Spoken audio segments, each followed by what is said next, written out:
కాంచనమ్మగారు కూడా ఊరుకోరు. తల్లి నోట్ల నుంచి ఊడిపడింది ఆవిడ. అవి నోర్లే కాదు.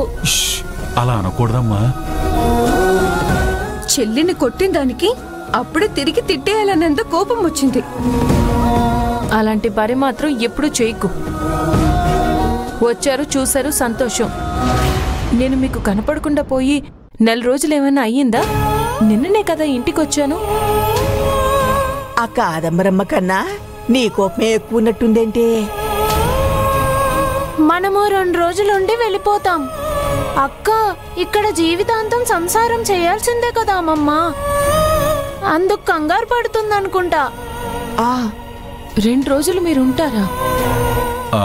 అవునమ్మా, బట్టలు కూడా తెచ్చుకున్నాం.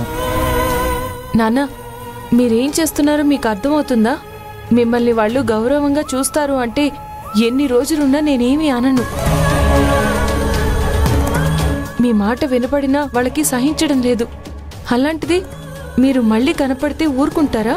అంటే ఇప్పుడు వెళ్ళిపోమంటావా ఏంటి? అవునమ్మమ్మా, నా మాట వినండి. ఇలా చెప్పా పెట్టకుండా వెళ్ళిపోతే తిరిగి మమ్మల్ని అంటారమ్మా.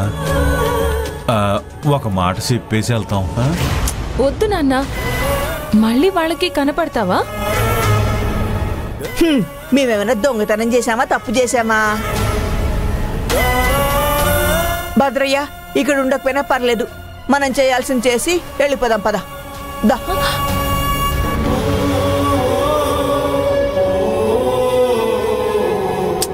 ఏం చేయాలనుకుంటున్నారే? నువ్వేం టెన్షన్ పడకక్క, రా.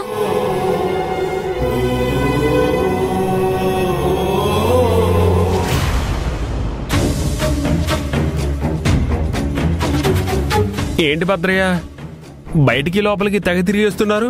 మీ ఇష్టానుసారం తచ్చాడుతున్నారు. మళ్ళీ మీ కూతురే కదా శుభ్రం చేయాల్సింది.